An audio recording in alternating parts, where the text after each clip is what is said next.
Hi, apologies for the slight delay. I still haven't got proper internet sorted, so there'll be some updates on that as things progress.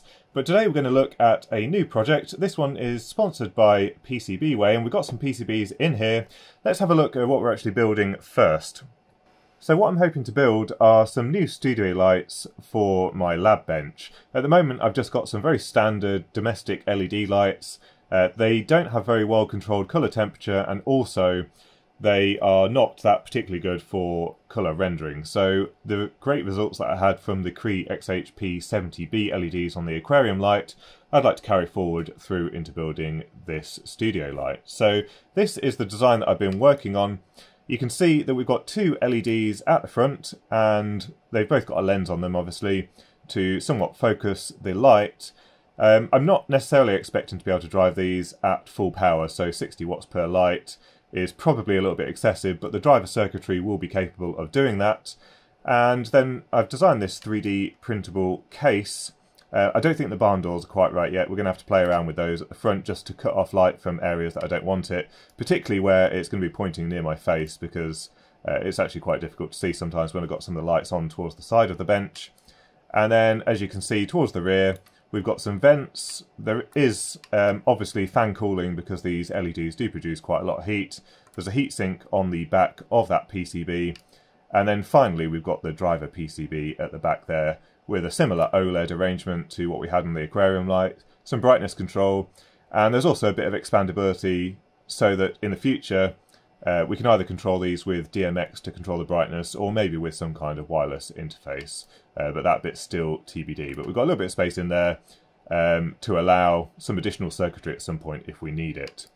So that's the general design of the 3D printed case, and what we're planning to do today is build up the LED portion of it.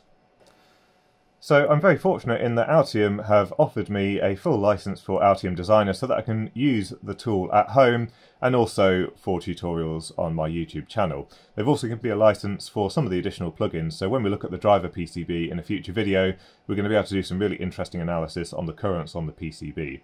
Now, the main reason that I accepted this license is because I feel like being able to teach some of the students about Altium Designer is going to be particularly useful for them during their career. Altium are actually offering a free trial for quite a lengthy period of time specifically for students, and for me I think this is a really useful piece of software, because when you're at university, being able to use a professional tool like Altium Designer is going to give you a real head start once you go into industry. Any professional company, especially those that have the various ISO accreditations or the equivalent in America, they're going to need to use some validated tools like Altium Designer. So things like KiCad are not actually going to be that useful other than the general workflow for how to generate a PCB. So hopefully some of you will be able to learn from the types of tutorials that I'm going to do, and when we do the driver PCB and some future projects, we will go through the design process using Altium Designer. Now, this isn't my first go with Altium Designer. I do use it at work, but the setup is quite different because of the way that we set up our library. So this is my first attempt at designing some PCBs using the online library and also using other tools to import components into the PCB. But we'll look at that a little bit more when we look at the driver PCB. So if you are interested in getting hold of one of these student licenses, I'll put a link in the description down below where you can join up with Altium and get one of those. So let's have a look at the PCB, and what we've got on this front PCB is a very simple design. We've got a couple of XHP70 LEDs connected in series. I think that gives us a forward voltage of about 12 volts on these LEDs with currents all the way up to 4.8 amps. So that is going to make the PCB design quite interesting, and particularly the driver design. I think we may also look at a few examples on some of these high power LED torches, because they've got some really nice drivers built into them. But this is quite a simple board. So we've got a couple of pins coming in to provide power to these LEDs. We've got a capacitor to reduce the current ripple across the LEDs from the switching converter. And then we've got a simple temperature sensor. Now, because the driver PCB is using a microchip PIC, we've got really good ADC on there, so we can just use one of these analog temperature sensors and don't have to worry about setting up SPI to work with one of these. And then we've got a couple of lenses. These are LEDiL lenses, again a bit like the one in the aquarium. So here's the lens on the LEDiL website. It's got a 40-degree beam, so based on the aquarium light, this looks to be sort of the right beam angle for the distance that I'm planning to have these lights away from the bench. And then if we look at the datasheet, you can see that it's actually made from silicone, and I thought that was a bit of an odd material, but it turns out that silicone actually has much better optical properties than glass, which may be a surprise to some of you, maybe not to others, but it's actually a really good material. It also means that you can get tons of detail into the lens to optimize the beam angle and the beam formation. You can see this pattern inside it. That would not be possible with any kind of glass or any other plastic lens. So really quite configurable, and it gives a really nice beam spread. Let's see if we can find the XHP 70.2.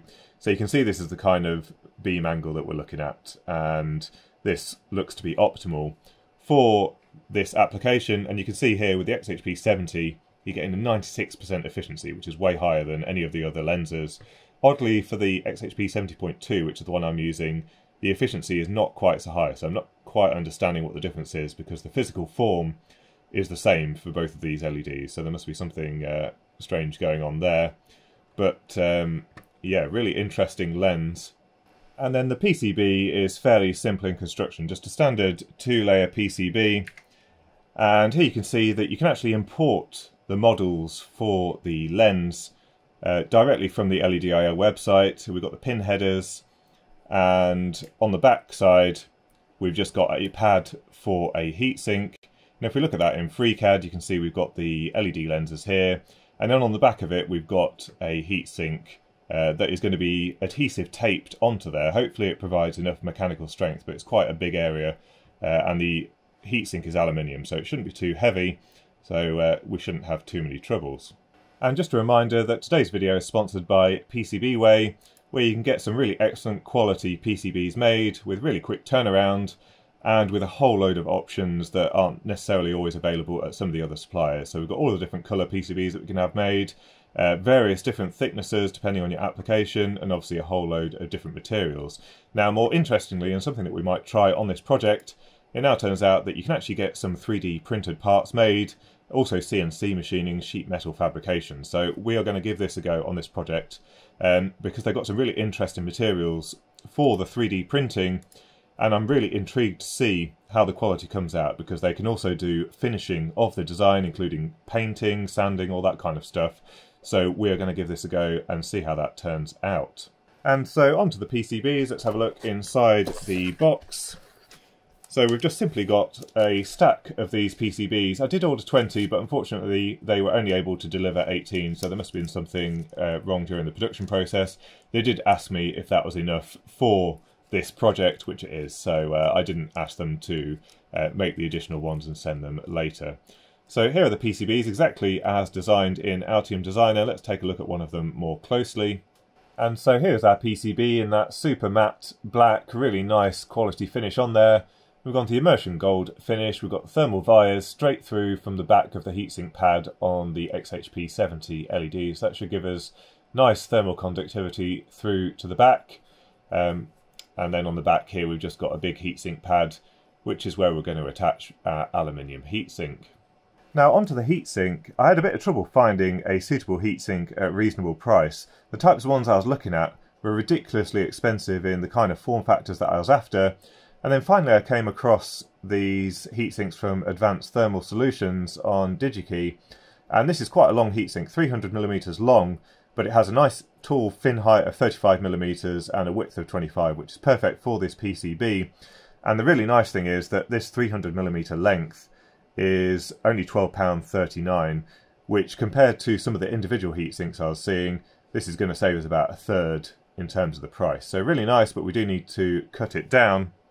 And so here is one of these heatsinks, and it is really nice quality, very nicely built.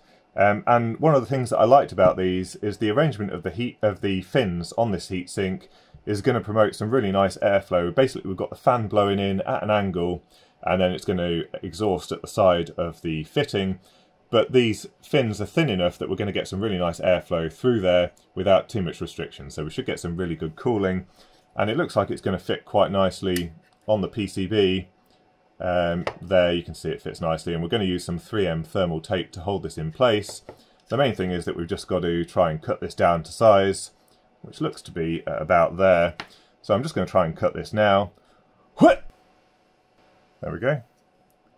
Pretty clean cut there. That looks really quite nice. So let's have a look how that fits on the back of the PCB now.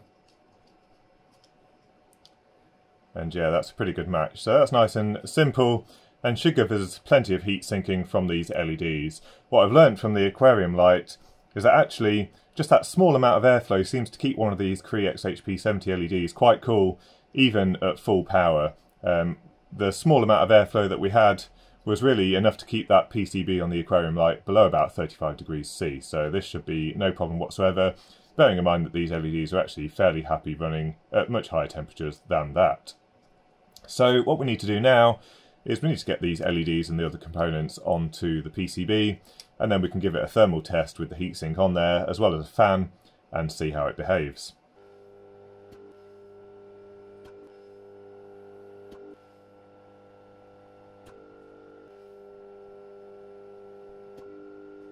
So this is all ready to reflow. We've got the really nice XHP70 LEDs, they're absolutely huge. Also quite expensive. I'm only going to solder up this one board for now, although I do plan on building at least 4 of these. The reason I'm just building one is because I do want to check, although we confirmed in a video that for this type of application we shouldn't see any problem with the FR4 material, I do want to check that it is suitable before committing to it, because on the aquarium light we did end up using a metal clad PCB instead, but that was because the heatsink pad on these LEDs was all at different potentials. Because we've got this connected up with these LEDs in the 6-volt configuration, the heatsink pad is actually floating, so it's quite happy for these two to be on the same heatsink without worrying about the different potentials. So we're just going to test this one and have a look how the thermals perform. So let's reflow the board. Okay, so we're slowly heating up the PCB. Little sneaky peek at a new thermal imager that I've been sent. This one seems to be really nice. So 70 degrees at the moment, which is actually the temperature that we've got on the front. So it turns out the calibration on this hot plate is absolutely perfect based on this thermal camera. So we'll let this slowly warm up and reflow the LEDs. So we're slowly warming up here. You can see we get the peak temperature displayed with a little red numeric here. We get the temperature in the centre and then the coolest point here. So the bench is about 29 degrees C, but we're slowly creeping up towards the reflow temperature of this bismuth solder.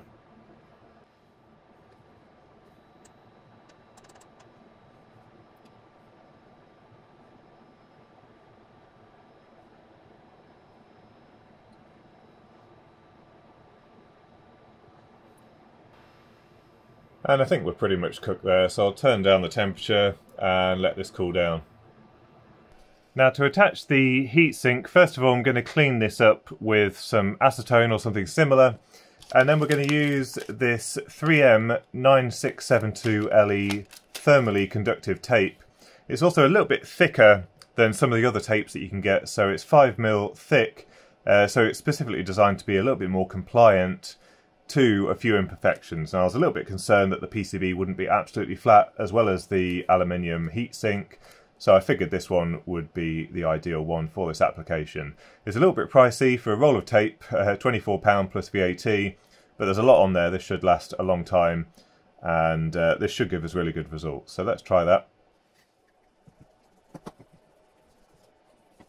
So I've got some of the tape on the back of the heatsink, and what I can tell you is this is extraordinarily sticky. Nothing like the 3M tapes that you get on the back of those LED strips.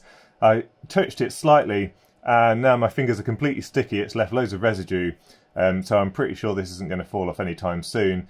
But given how sticky it is, I'm not going to be able to film me sticking it on here because I need to be right overhead. But what I can say is this appears to be super strong stuff. Really impressive. So I think that's stuck on there. I'm just going to put some reels of solder on top. It is pressure sensitive, so I'll leave that for a while just to make sure that the adhesive works properly. So whilst the adhesive is doing its thing, let's have a look at these lenses. I bought these from RS, part number 206-6680, nice and easy to buy from RS, and you get them in a pack of 2. But here are the lenses, and as you can see, really quite an incredible construction. So here is one of the lenses under the microscope. Unfortunately, it has attracted some dirt and dust at the RS warehouse. I don't know how they're stored at that end, but this silicone material is prone to attracting dirt and dust, unfortunately. So I might see if there's a way that we can clean these up safely first before we stick them to the PCB. But you can see that incredible pattern that's been moulded into this lens. On the underside, it looks very similar to a standard collimating lens. So that is where you put your LED, and then it shines through to give us a really nice beam pattern. But really nice piece of kit, really quite unique. You can see we've got the tabs here, but I can't find anywhere any indication of how to actually physically make these stick into the PCB, because the tabs themselves don't protrude very far at all. So I can only think that we're supposed to use some kind of adhesive to stick these down. So I'm going to put a bead of silicone around the edge, silicone sealant type stuff, once we are ready to stick these down. I left this overnight. I had about 5 kilos worth of solder sitting on this heatsink to really make sure that it was compressed onto there, and it feels like it's really stuck on there now. It's not going anywhere. I don't know whether it would survive being dropped, so I think in the 3D printed case, probably on the next version, what I'm going to do is support the top and the bottom just to help if it does get dropped, but I suspect actually the case will probably break before anything else. What I should do now is just check that these LEDs are actually connected up correctly and in the right polarity. I should have done this before I put the heatsink on now, because if I try and reflow any of this, I've just got no chance with all of this thermal mass on the back. So we've got the power supply powered up. It's just set to 1 milliamp while we confirm that the polarity is correct. And yeah, those are lighting up. Just turn up the current a bit and see if they work at higher current, which they do. That's about 700 milliamps, and that is super, super bright. Yeah, it's looking pretty good. We've got a couple of the lenses here. It looks like they fit quite nicely on the PCB.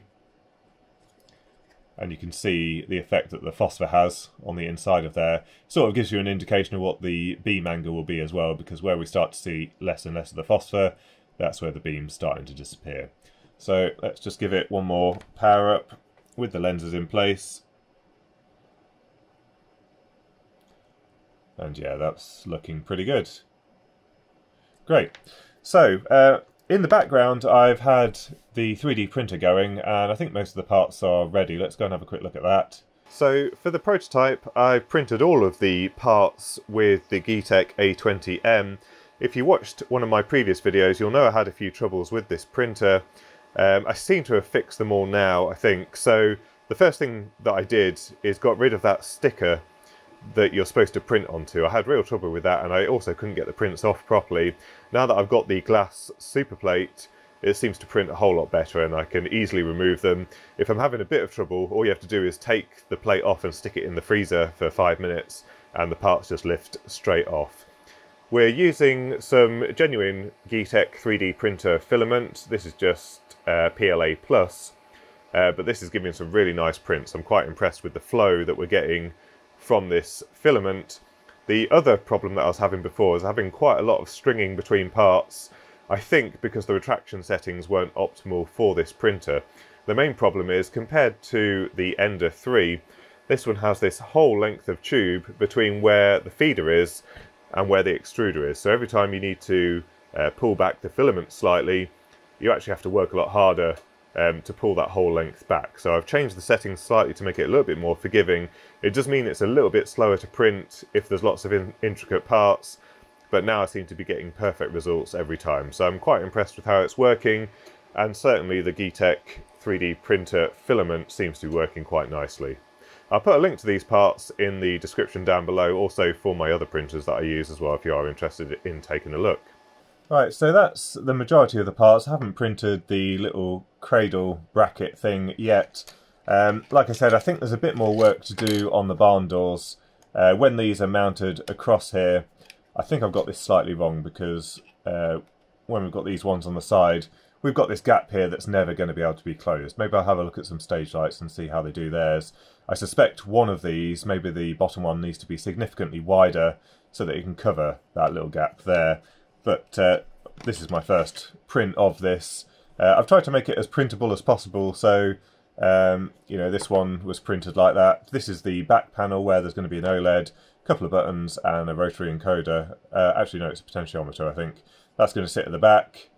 And then we've got the actual case that's going to house the electronics, the fan, and obviously hold the front part on.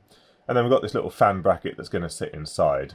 And the general layout is going to be that we've got this LED assembly at the front, and then there's this piece of plastic here that's going to hold a fan that can sit here, and that is going to allow airflow to go through, blow through the heatsink and out this side. Now, I suspect this side may not be cooled quite as well as the other, but we will test it to see how much cooling we actually need. Obviously, with the case itself, it's fully vented, so we're not going to have any restrictions there. But this should fit inside here. I haven't actually tested this.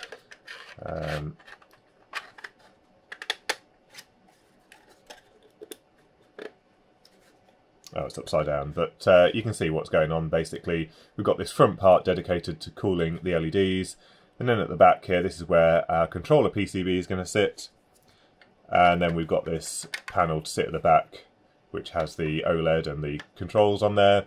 We've got a DC input jack on the side, and then when these are lined up properly, there's some holes there which are going to be for the bracket to hold this in place. Now, one of my viewers actually recommended that I got some of these, and what we should be able to do with these are threaded inserts.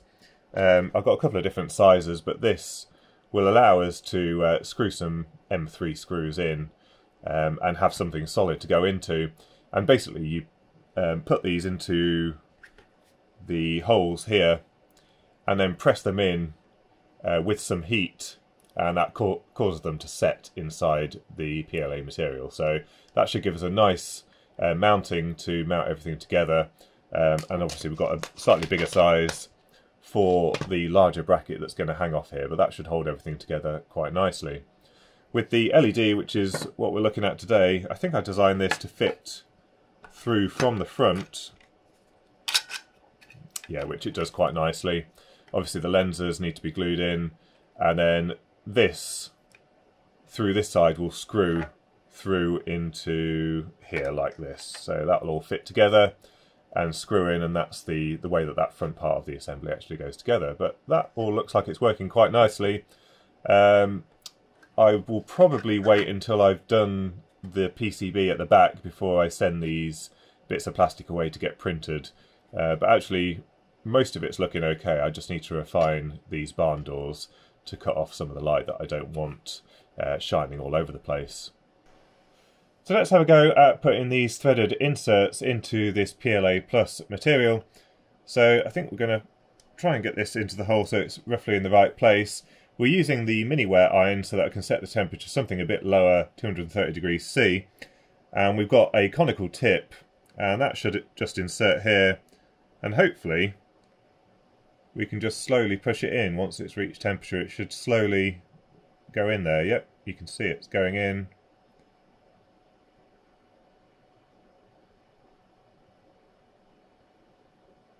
And there, it is bottomed out. That's really quite good actually. That looks pretty professional. Let's do the others.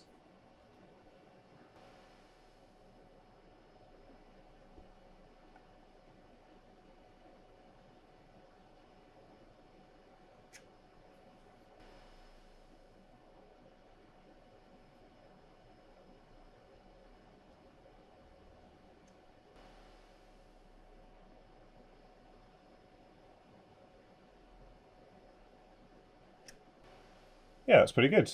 That should really help with holding together some of these 3D printed parts. I should have used these before on the microscope light, but there we go. Yeah, that's pretty good. The lenses are now stuck in place. What I ended up doing for this one is using a little bit of this conformal flexible silicone coating, putting a little blob into the hole and then putting the lens into there, and then those little pegs that kind of stick through seem to have held these in quite nicely, so I didn't need to open up the big tube of silicone sealant. That seems to have done the job quite nicely. So I've also soldered some wires up so that we can properly test this. Also, I have just temporarily sort of screwed one of the fans into the fan mount, and I thought what we'd do is just try and loosely assemble this and see if it's going to give us the right kind of cooling that we need for these LEDs anywhere near kind of full power. That went together really nicely, especially with those threaded inserts, so that's definitely something I'm going to use in future builds. That was really nice just to be able to screw into something solid. So the LED board is in there nicely. We've got the fan and everything blowing in, so we should get airflow through here. Obviously without the backing on, we'll get airflow through the back in its entirety. Then we should get airflow going through that heatsink and blowing out this side. We might get a bit of airflow through here, but I suspect the majority of it is going to be going straight through. I could bring the smoke machine, I might do that next time. I've got a little smoke machine that we can use to look at where the airflow goes. And I think we'll just use the thermal camera for this one, just to have a look at what the distribution of heat is looking like. One of my viewers did actually send me a product. I think we'll look at this in a future video called the Magic DAC, but we could connect this up to the temperature sensor that I've got on the PCB, and then we can do some tracers and have a look, you know, the relationship between temperature and current. So that might be something interesting to do in a future video, but thank you for sending that through. But let's power this up and see what happens.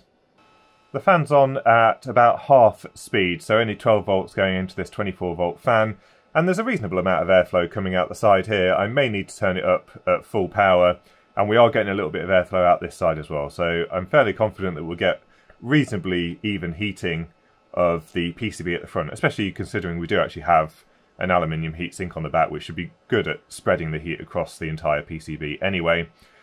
We've got the standard amount of light that I've got on the bench here, so I normally have about 3,500 lux, as you can see here. So I'll turn off the lab lights and we'll just see how much light we get from one of these at the height that I'm planning to have it. I'm planning to have around 4, maybe 6 of these in the lab in total.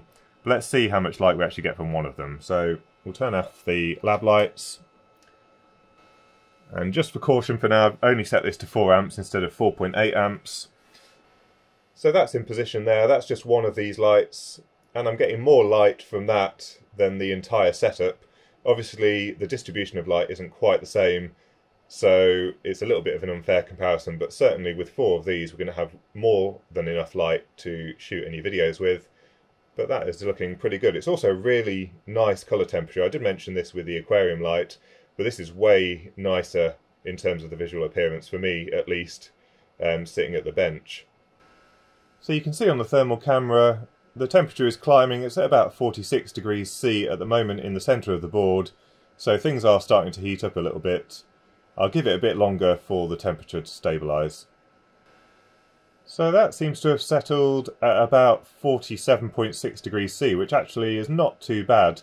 I think if we turn up the fan speed we should see that slowly start to drop, but 47 degrees on the PCB is certainly not unacceptable and shouldn't cause too many troubles for these LEDs. Let's have a look at the temperature around the vent.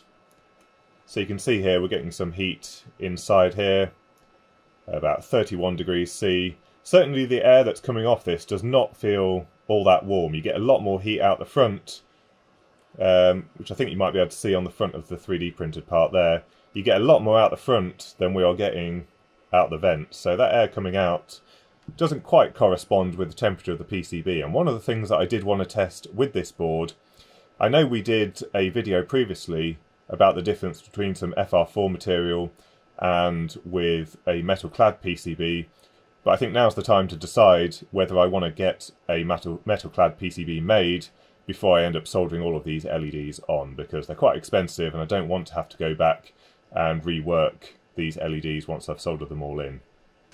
So I've had the fan running at full speed now for about 10 minutes, and you can see the temperature hasn't really dropped that much. We've dropped about 1.5 degrees C, which suggests to me that we've reached a thermal limit somewhere. Now if we look at the side here, we can see the heatsink is a lot cooler than it was before, so obviously the fan is able to blow onto that heatsink and get the heat away from the heatsink itself, but either we've reached the limit of that thermal interface. Well, that's really quite warm. I put my hand in front of the LEDs.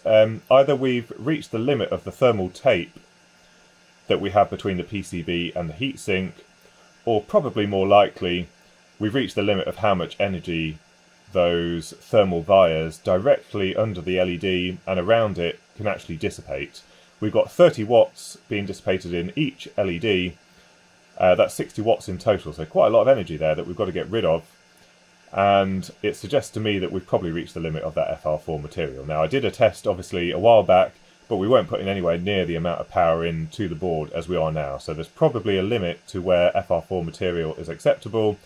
On the aquarium light, I used a metal-clad PCB just because I needed that for the particular design. But I think what I'm going to do is rejig the PCB slightly to support the metal-clad PCB, and then get PCBWay to make some new ones, and then we can do a direct comparison here. But I think that's a really interesting data point, and I am really happy with how much light we're getting off this. This is a really nice light output, really nice colour temperature, and yeah, it definitely looks like this is going to be a success anyway. Like I said, this temperature isn't extreme, so these LEDs would survive anyway at this, but I'm not happy that we've reached the kind of limit somewhere, because we've got no headroom to allow additional cooling. The fact that there's no difference between half speed and full speed on that fan is just a little bit concerning to me. One other useful data point is that if we take a look at the centre marker here, it's saying about 43 degrees C, 44 degrees C in the centre. If we move to the edge, it's about 42, 43 degrees C. And then if we move to this side, it's also that same 43 degrees C or so. So we are actually getting very even cooling across the PCB. So I don't think I need to worry about the fact that the airflow is aimed 45 degrees to one side. It seems to be providing even cooling across the board.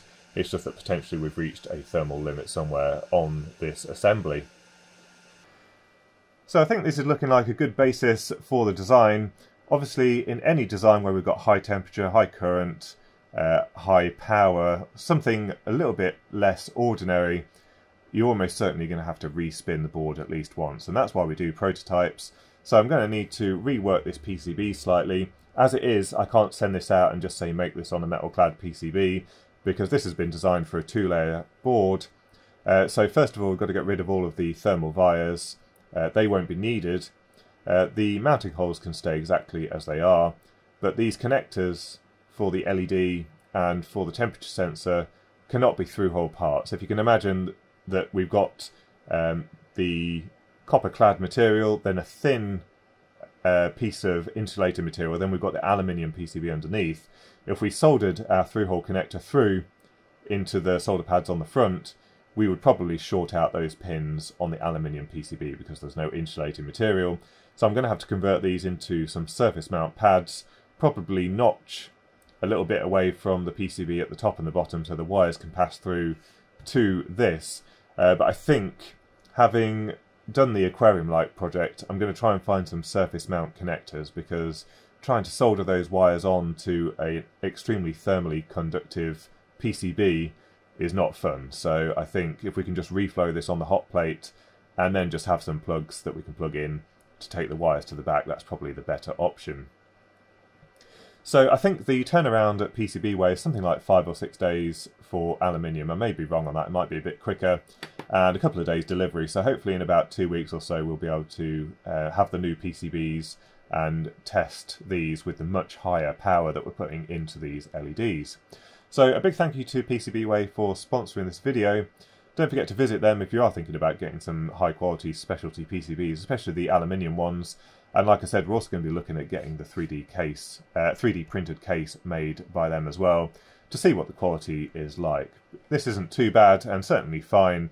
It's functional, but it might be nice to see what will happen if we can get a painted finish, that kind of thing, from PCBWay. And also it just saves me spending ages printing all of these parts. So if you've got any thoughts or comments, don't forget to leave them in the comments section down below. Also a big thank you to my Patreons who obviously help keep the channel going, especially while I'm paying for 2 internet connections at the moment. I haven't really had any developments on that at the moment, but I did want to experiment with a 4G modem and an external antenna, because on my phone I get probably 70, 80 megabits per second upload speeds using one of the carriers in the UK. And there's some really good deals on 4G SIM cards at the moment, so it could be quite a cost-effective option to get some decent upload speeds. So we'll see how that goes, probably a video coming soon. So I think that's about it, and until next time, thanks for watching.